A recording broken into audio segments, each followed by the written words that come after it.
Welcome to the First Cut Podcast, breaking down everything we just saw at Sunday of the RBC Heritage. It was absolutely wild. We're going to jump right into this. Let me bring in the team for this evening. Kyle Porter, at Kyle Porter CBS. What up, my dude? I'm fired up. I got some takes tonight, so I'm ready to go. Let's jump in. I am on cloud nine. I cannot wait to do this. Greg Ducharme. Let's bring in Greg. We'll just jump right into this, Greg. First of all, welcome. Second of all, the last 2.5 hours of this golf tournament, basically everything that was after the weather delay was phenomenal.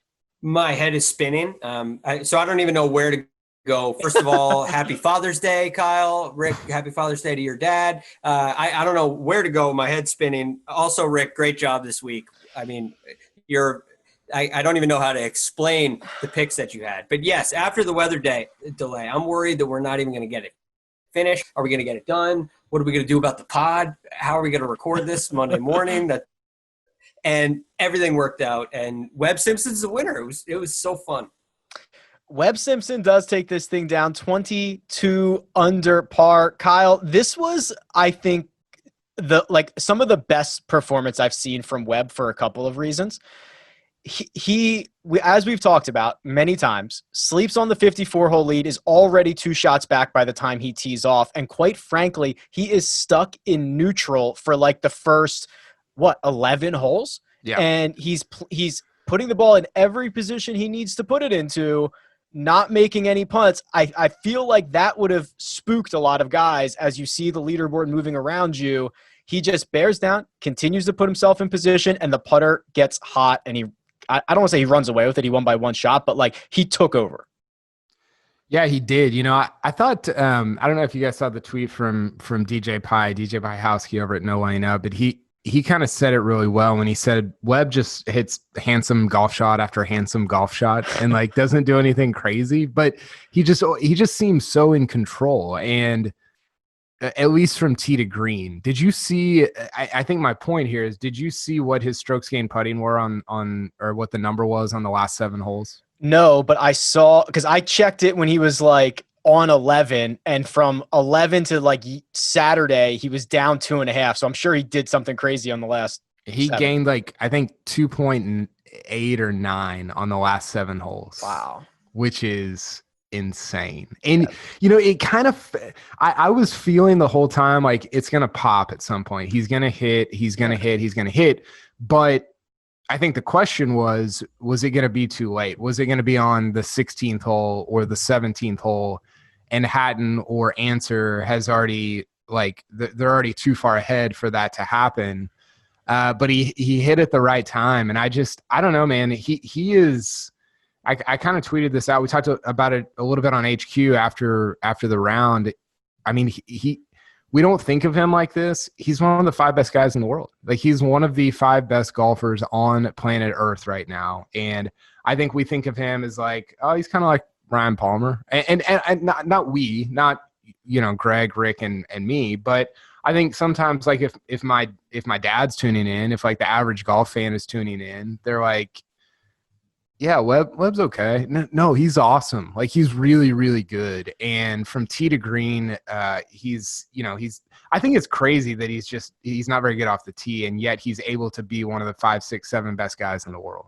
That shows how good we need a name for fairway through green. Like that has to be a stat now. But like that stat, if you were to add those up, he's unbelievable. Greg, he literally is a top 5 player in the world. Will now move to 5th in the official world golf rankings. I agree with Kyle. I was like, he's running out of holes. There's just too many. All these other guys are rolling everything in. Ancer is scorching. Hatton can't miss. Berger's chipping everything in. I'm like, what is going on? Everyone's making moves. Webb's going to run out of holes. Then it clicks. And I feel like that's a lot of the mental stuff. I mean, him and what's his name? Paul Tesori were like they were just grinding over everything. It just finally clicked. It can happen for great players where you don't get the putter going early and it stays that way for the rest of the day. You just get it. And it happened to Justin Thomas last week. Justin Thomas missed great opportunities on like all the even holes on the front 9, 2, 4, 6, 8. He just kept narrowly missing. and it never clicked in. That happens. But Webb had a will today, and there was like this feeling that he knew that it was his, and he wasn't going to let anybody take it from him. And all of a sudden, you just start to see him click into gear. And he has guts. He just knows exactly what he has to do, when he has to do it. And we had him on a course record special. We had interviewed he and Paul Tesori, and one of the topics was Webb's record in playoffs. And it was really poor. It was a weak – it still is. I mean, he did win his most recent playoff, but it's a very weak record in playoffs. I think he's 2-5 on the PGA Tour and an 0 on the Korn Ferry Tour. Anyway, he said they did a little bit of kind of a deep dive. They looked into it after the RSM when he lost to Tyler Duncan and said, well, what do we have to do different? And he felt like he kind of took his foot off the accelerator. Well, I can kind of relax now because I know I'm going to finish first or second. So it's a good week no matter what. And something switched where he said, I got to be aggressive when I get into a playoff. Now, I know this wasn't a playoff situation, but what he did when he got to the back nine, he didn't say, okay, this is another nice finish. He said, this is my tournament. Nobody else is going to take it. I'm going to go get it. And he did everything he had to do down the stretch. It was so fun to watch because, I mean, part of me thinks if you're Webb Simpson, you're sitting there thinking, I got to get to 21 under. That's probably the number you're thinking in your mind. 21 under is going to get the job done. He goes right through it to 22. It just, I mean, he's so good. As Kyle would say, he's sick. He is sick. He's cold-blooded. Let me tee you up on this one, Kyle. So this is now the third golf. He's won twice on tour this year. Two others have done it. Quick, Kyle. Who are they? JT and yes. You know. It's easy Reed. to forget this. Reed? Brendan Todd went back to back. Gosh. That was like 10 years ago, it feels like, first of all. And the fact that it was the Todd father, I was like, you should not, like, very okay to not remember that. I would not. A lot has happened since he won those two events. The Todd father. I would not have remembered unless Jacob put it in the outline here. Okay, so Kyle, here's the question. Is he the player of the year, like, as of right now? What about Sungjae? Okay, so Sungjae has a win. Sungjae is first in FedEx Cup points. He's got 6 top 10s. I think Webb's first now. Webb's got 2 wins. This is going to be his 5th top 10, and he's gonna actually, this isn't even updated. He won't take the lead in the FedEx Cup. Oh, yes, he will. Yeah, yeah. I think at this point, I think it is Webb. I think it's going to be weird this year because you only have one major this season, right? And so, are you just going to give the player of the year to whoever wins PGA if somebody doesn't win 3 or 4 times? And then conversely, next season, you're going to have 7 majors. You could have somebody win 2 of them and not win the player of the year. So we're in a weird 2-year run for the player of the year. But I think more broadly, I'm really on this kick where, like, we need to think about Webb differently than we do. And I think we have to include him in the DJ, Rahm, JT type conversation. Maybe not JT, but some of these other guys. I mean, I think Webb is better than John Rahm. Like, is that crazy to say? Wow. I had a physical it's a hard reaction. take. Yeah, go ahead, Greg. In my opinion, he's more skilled than all of these players. I think he's the most skilled player in the world. And it's something we talk about all the time. Kyle mentions the money list and strokes gained off the tee. You compare those 2 numbers and they're very, very similar. And the reason for that is every single time first of all, strokes gained off the tee is heavily weighted towards distance. We all know that. So every time you go to the golf course with an advantage of distance, it's a built-in advantage. It's almost like a built-in gain. It's like you're starting a couple under par in a way. And Webb doesn't have that built-in advantage. He does hit it farther than people think, and he hits his irons a long way, but he's at a disadvantage off the tee. So the rest of his game, from approaching the green, around the green, on the green, has to be so good. It has to be elite for him to win.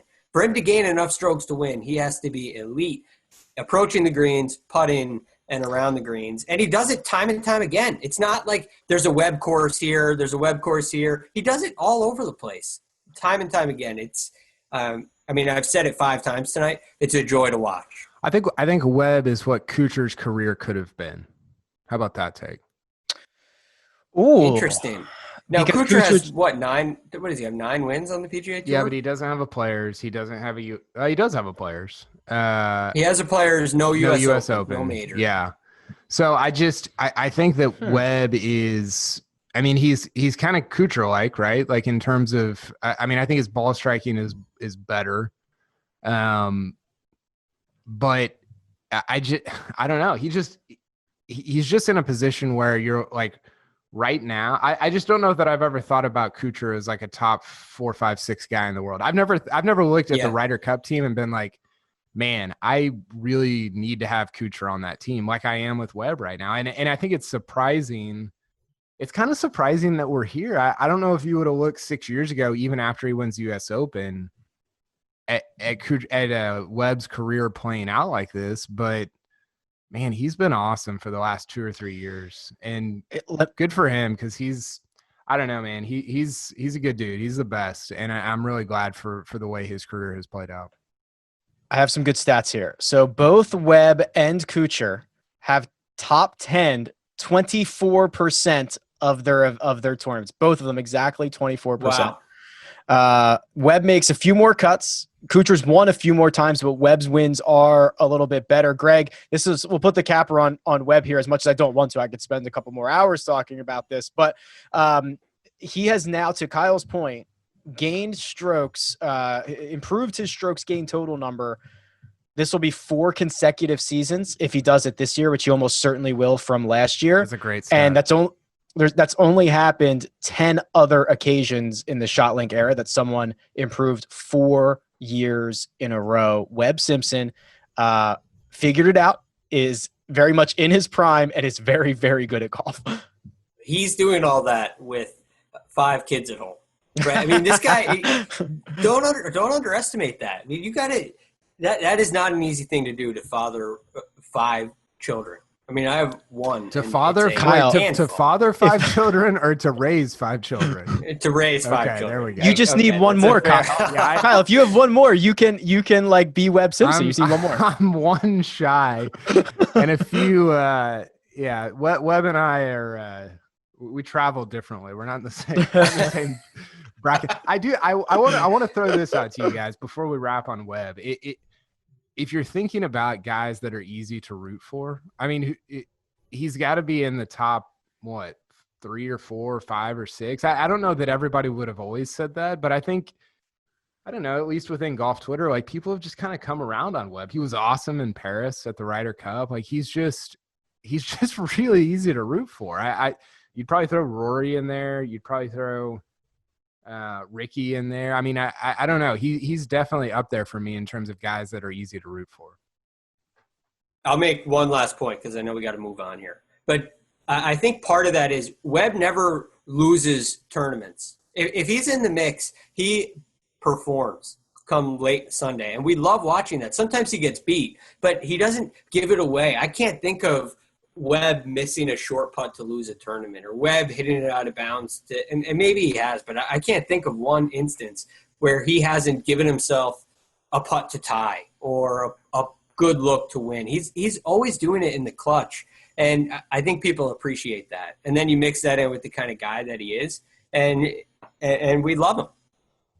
That was such an enjoyable watch. I've got that one on the DVR. I'm gonna run that back 9 back tomorrow. All right, gentlemen, it was a flurry at the top of the leaderboard. Abraham Ancer, now Kyle, the highest ranked player in the world without a PGA Tour or European win. I thought he was going to win this. I thought that he just continued to hit those. You mentioned this on HQ. Those little bullets off the tee, and then like those really high approach shots that would just land and stop. And I'm like, holy crap, Abe Ancer is going to run everybody down here. Yeah, he was relentless. I didn't see his strokes gained putting on Sunday. I don't know if you have that in front of you, but it couldn't have been very good because he hit it. I mean, he hit all 18. Webb hit 15 of 18 greens in regulation. Abe hit all 18 of them, and I don't know. I said this on HQ as well. I don't know if he can contend if you go to Erin Hills, if you go to Bethpage, if you're trying to mow down a place like that. But he's relentless. I mean, he just keeps coming, and I don't really, it doesn't really matter to me whether he won or lost. I thought he was about as good as he could have. And I don't care about the missed putts either. It's like, whatever, like, that's golf. Like, that's going to happen. He could not have him. I guess what I'm trying to say is he couldn't have impressed me more with the way that he played on Sunday with those guys at the top of the leaderboard. He sleeps on the 54-hole lead, Greg, hits every single green and doesn't win. That has to be like the first time ever. It's like devastating, right? You got to be just not very happy about it. I thought Abraham Ancer was going to win too. He was my pick on HQ. You go in there, shoot 65 over the weekend.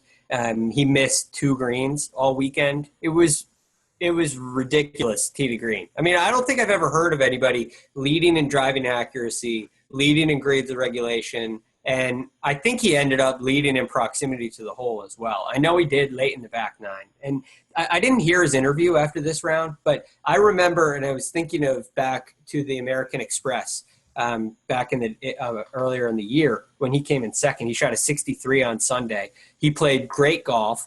Nobody expected him to get into the mix until he was making a really long putt on number 17. And then he has a putt on 18 to at least what he thought would tie. And he missed it. And he was in the interview, he was where most people would be thrilled with a great week and thrilled with a great round. And maybe, shucks, it's too bad that didn't go in on 18. But he was ticked off.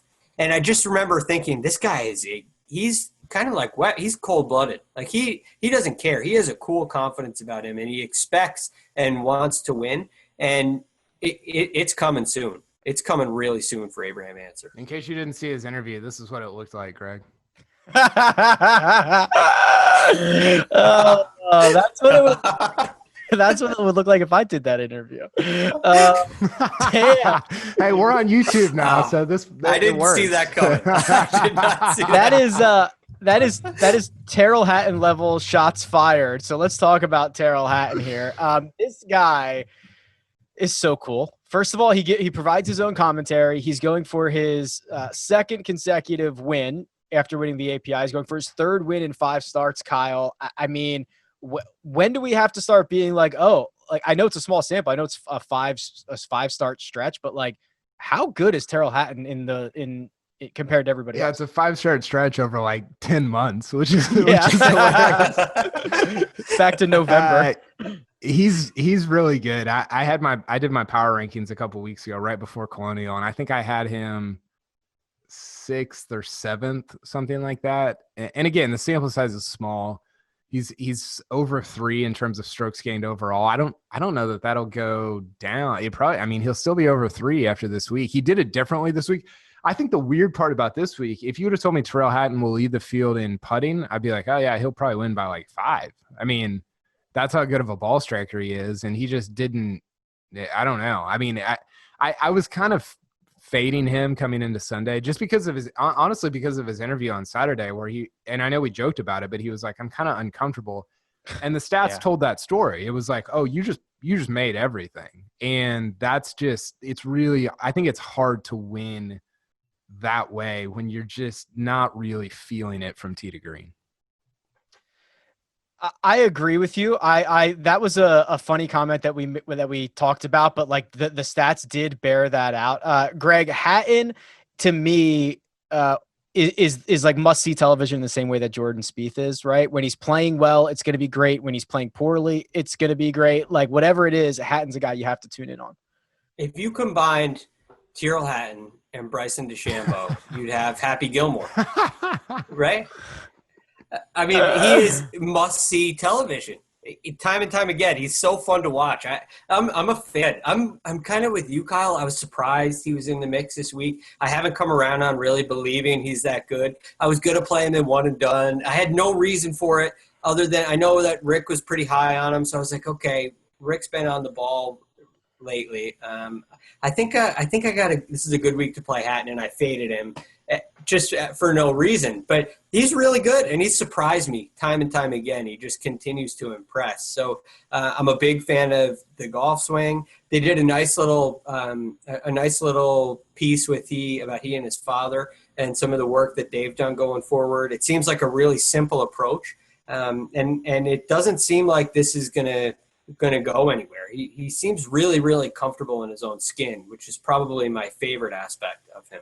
Was he on the 18 Ryder Cup team? He was.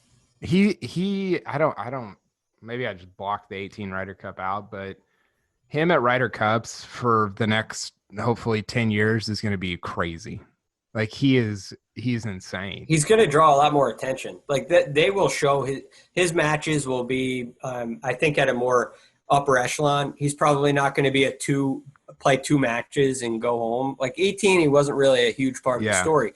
You forget he's on the team. That's going to change next year, I would imagine, or this year. Geez, whenever it happens. He was 1-2. He played with Paul Casey in both of the foursomes, and then he lost his singles match to Patrick Reed. There you go, full circle. Wow, what a match that is! Yeah, right. I did just look this up, Kyle. So before the event, before the RBC Heritage, Hatton was 3.08 strokes gained total, which is massive. Post RBC Heritage 3.03. So he does retain that 3-stroke average. Real quick on two guys before we hop over and change gears here.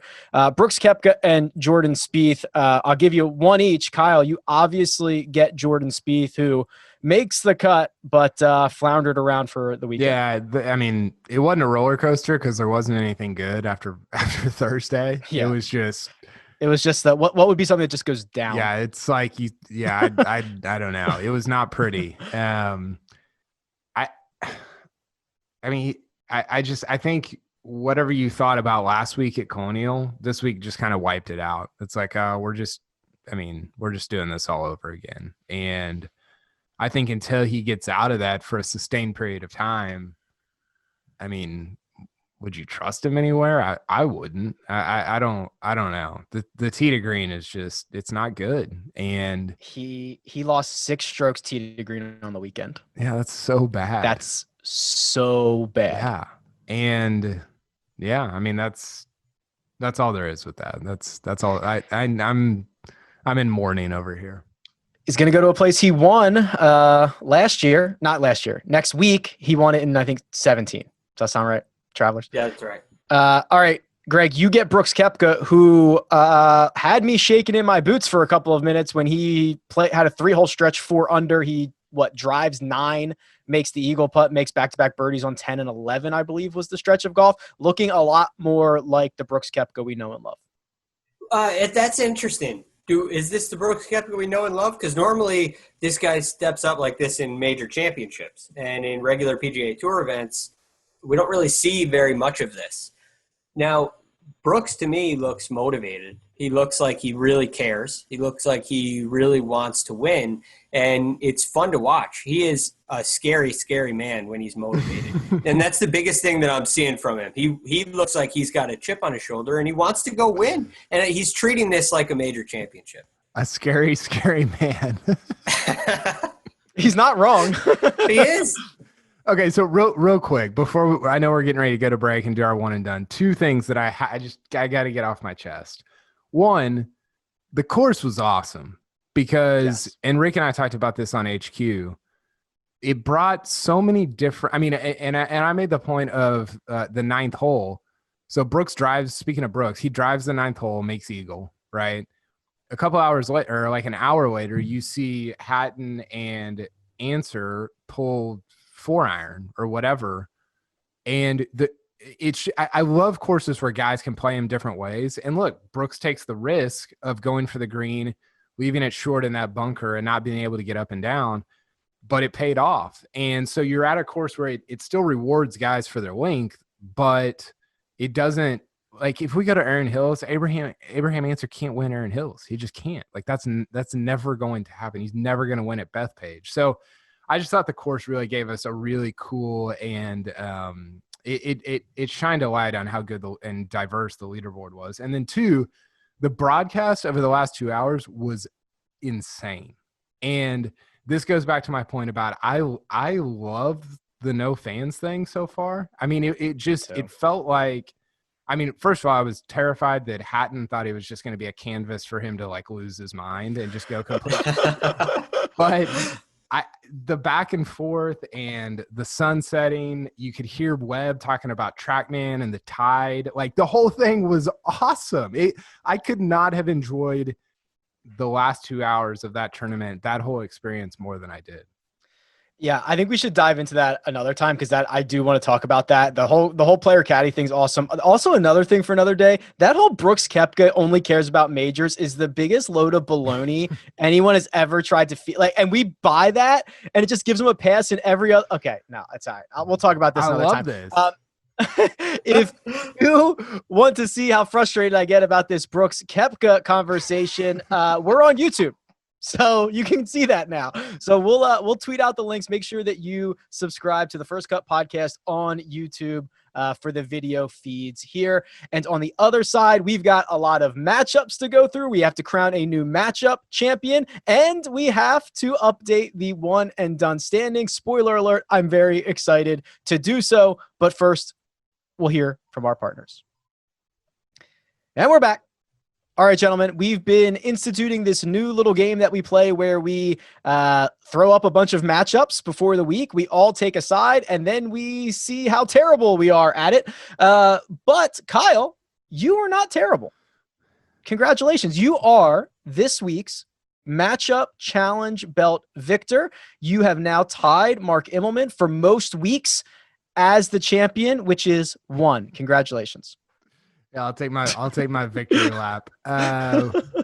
Let's see here.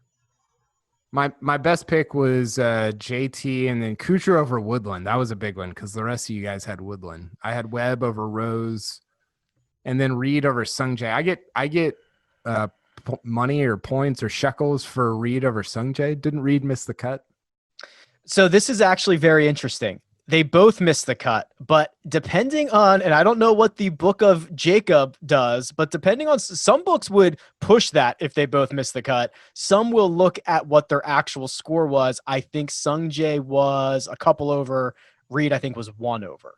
So book of Jacob gave you a win on that one. It's very, very generous there, Jacob. I appreciate that. These are fun. You know, I think that, and especially with these loaded fields, you know, if we drop down to like, I don't know, low South African between Dylan Fratelli and I don't know, somebody else, it might not be as Brandon fun, but Grace. Do what? Yeah, Brandon Grace. But with the number of guys in these fields, the number of top guys, it makes it a lot of fun. I completely agree. Are we ever, Greg, like, how long does really good fields last for? Because, okay, we're now going to be 3 for 3. Next week's unbelievable. How long does this go until we get back to an event where, like, Kuchar's the betting favorite? Well, I mean, how long can you play? Everybody's playing the same schedule now. That's kind of my concern in thinking about it. And I think you're almost starting to see a little bit of fatigue. Not only were these the first 2 events back that everybody played in the same 2 events, but, I mean, we're playing these events in southern states later in the year, and it's hot, and there's no wind. I mean, Colonial was hot. And this week, I mean, it felt like one time I saw it was like 88 degrees, felt like 99. I mean, that is – yeah. When Jacob will tell you, you're down there in the low country and there's no wind like that, it is hot. So I wonder when the fatigue is going to start to set in. And my one concern is after Travelers, everybody's just going to take a week off and they're all going to do it all at once. I hope that doesn't happen, but I'm kind of leaning that way. Can you play how many guys are going to play 4 or 5 events in a row? And I don't think that's a really big number. It's a pretty bold take there, Greg, that South Carolina's hot in the summer. I mean, I'm going out on the limb. Who could have seen that one coming? Only the spiciest takes April, here. Right? So now It's true. It's a great point.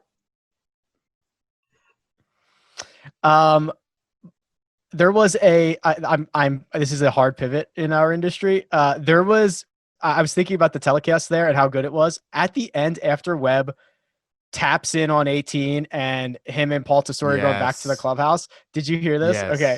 It's our very own Mark Immelman walking up like the clubhouse ramp with them.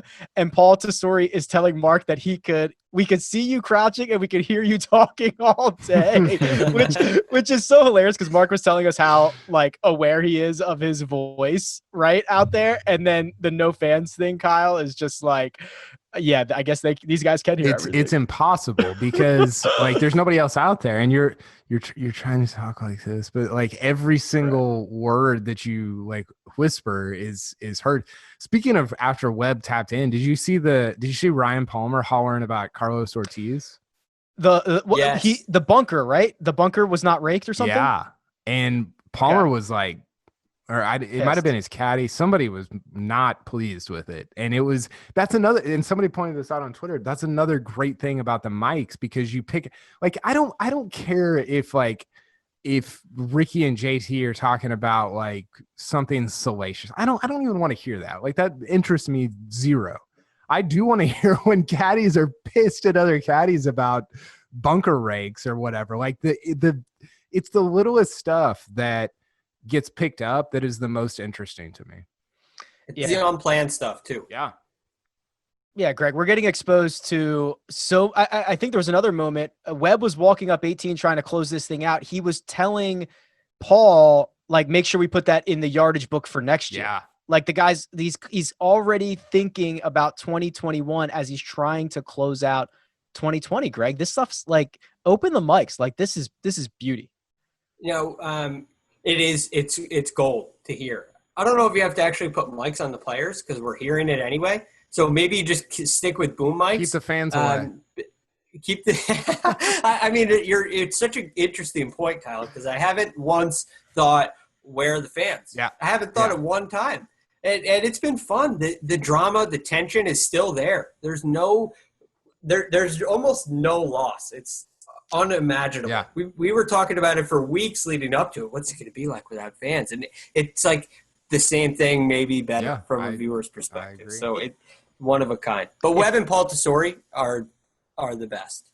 If there was a financial way for us to move forward without fans, all in, it is so much better. The new purses would be like $800,000 total, like not to the second place or the winner, but just total. Like, that's what you're playing for. Yeah, I hope you're happy, Kyle. Yeah, exactly. That's what Webb will be saying. Not gonna happen. All right. Well, we have a very big one and done update, my friends, and this is the one I've been waiting. I mean, okay, let's be very clear here. I've been in the basement since we started this. What would that have been? October? I don't know when we started this. Maybe we started in January. Probably. Yeah, I think it was January. Okay, so it's probably like Sony or Tournament of Champions or whatever. But I have been in the basement from that day. Now, let's recap this week's picks. The Patrick Reed trio picked by Greg, producer Jacob, and KP. And KP, Greg threw you under the bus on this. He said he only picked Patrick Reed because you picked him. That's on him. I missed. It's totally on I had me. Webb. He missed the cut. So don't follow. I mean, Rick's on a heater. Don't follow me. Look, this was my debate. I'm going with Rick. See, the problem that I had, and the reason I deserve him this cut this week, is I didn't have any of my own guy. I didn't have a guy that I wanted to pick. I was on, Rick says Hatton, Kyle says Reed. I kind of like both of these guys. And last second, it's like when you're at when you're at a restaurant and you don't know what you're going to order. And the waiter comes and all of a sudden you just pick something that wasn't even in the top two choices. You just throw it out there. And it was a spur of the moment, terrible decision. So I take, yes, Kyle, I'll throw you under the bus. I did it because of you, but I'll take the responsibility. Here's the dirty little secret. You picked what Kyle picked this week. That is not what you're supposed to do. You pick who Kyle picked last week and got burnt on. Reed will win the Travelers. Correct. Now I will pick Reed next week and he will win the Travelers. I guarantee it. You kind of had a little bit of that going earlier in the year, right? Weren't you on Justin Rose or something? I tried this earlier in the year to take Woodland somewhere. Because the week before it burns KP and Mark, and I wanted to rub it in their faces, so I picked him the next week. So you're going to try it again? Well, now sure, whatever, sure. So Mark had Xander, which got him 15,000. Greg, did you make this point? I apologize if this was or was not you. Like, when he's not in contention, he's just like he doesn't really care that much, does he? No, I don't think that was me. Oh, well, does he care if he's not in contention? So I think last week was really emotional for Xander. And I think Xander's kind of level-headed. It almost looks like during when he is in contention, he doesn't care. So it kind of like DJ gets that vibe too. I do think he cares, but I think this week is a result of the emotions of last week. I think last week's loss really hurt Xander. I think it was a tough one for him to swallow. All right, we'll keep an eye on him. But I get the big W, 1.2 million points thanks to Webb Simpson, which vaults me from the basement above Mark Immelman, above producer Jacob to 2.5. Literally, Webb just like doubled my score in 1 week. Still behind you two though, but I can hear footsteps. Greg, you are now at 2.585, so 14,000 ahead of me. And KP, you have just cleared the 3 million mark. So for now, Kyle, you are still in our one and done lead, but it is like the leaderboard we saw all week. Much closer, my friend. Yeah, I actually cleared the 3 million mark back in March because I have 0 in the first 2 starts. So I've been at. I feel like Abraham Ancer, by the way, top ranked guy without a win. Yeah, you don't have a win yet, do you? No, it's coming. You're like Kuchar. You just got a bunch of top 10s. I'm racking them up. Oh, yeah, you have 7 top 10s, which is the next closest is 4. So you've got all the top 10s and no wins. You are Matt Kuchar of the one and done. Yeah, I guess Matt Kuchar's better. What do we talk about with Ancer, though? He's the highest ranked player without a win on tour? Or what's he up? He was at 30. What's he up to, like 24 or something? I don't know. They haven't updated the site yet, right? Don't they do that Monday morning? But yeah, someone on Twitter usually tweets it out what it's going to be. Yeah. It's not updated yet. I don't know what he's going to be, but yeah, he'll move up a couple spots. Fowler dropped out of the top, or I think he's going to drop out of the top 30. Well, he was 29 and Abe's going to go to 24, Kyle. There you go. Producer Jacob, that time all over it. Yeah. All right, gentlemen, parting words. Greg, we'll start with you. That was, and seriously, like literally my financial implications beside my one and done implications, beside the fact that I talked about Webb Simpson, like remove all of that. That was a lot of fun. Like I had so much fun all week. And especially after that weather delay was like, that was so much fun watching golf. You know, Kyle's talked about this before, how watching golf for a living can be a grind sometimes. Today is one of those days it's not a grind. We're up late. The weather delay pushes us a little bit later. Our other obligations push us later. This turns into a really long work day for a Sunday, but it's so much fun. I couldn't care less. And I had so much fun being on with you guys tonight. I think today's podcast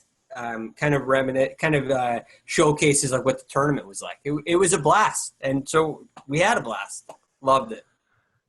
My takeaways, I think if Rory eagles a couple of the first 9 on Monday, I think he's right in it going into the afternoon, the 5th round here that we're going to play. My joke is always that, you know, Rory's just a couple eagles away from being right back at it. No, I'm with Greg. The whole thing was a lot of, I mean, we didn't even talk about Sergio. We didn't even talk about Joaquin Niemann, JT, T8, Bryson. I mean, he was just a lunatic the entire tournament again. This legit could have been a 4-hour podcast. Like there were so many storylines. Somebody tweeted that Michael Thompson looks like the 4th Manning brother. I was so afraid he was going to steal that thing and ruin everyone's day. Yeah, I was too. No, I'm already fired up about next week. Greg wasn't on there, but I picked JT to win next week, like 3 minutes after the tournament. Yes. 3 minutes. It was still light out at the course. So let you know they were running out of daylight. Kyle was already on JT for next week. He's been playing great. He finally putted on Sunday and he shot 63. And you're like, well, yeah, that's how he's hitting it. He's freaking striping it. I mean, he's so locked in right now. He just hasn't putted. So, yeah, already looking forward to Travelers. All right. Well, speaking of Travelers, we will have content in those feeds all week long, so make sure to look out for that. Thank you for joining me a little bit later than usual this evening. It's Greg Ducharme. You can find him on Twitter at TheRealGFD. It's Kyle Porter. You can find him on Twitter at KylePorterCBS. I'm Rick Gaiman. You can find me on Twitter at Rick Run Good, which I am at the moment. And this is The First Cut. We'll see you next time.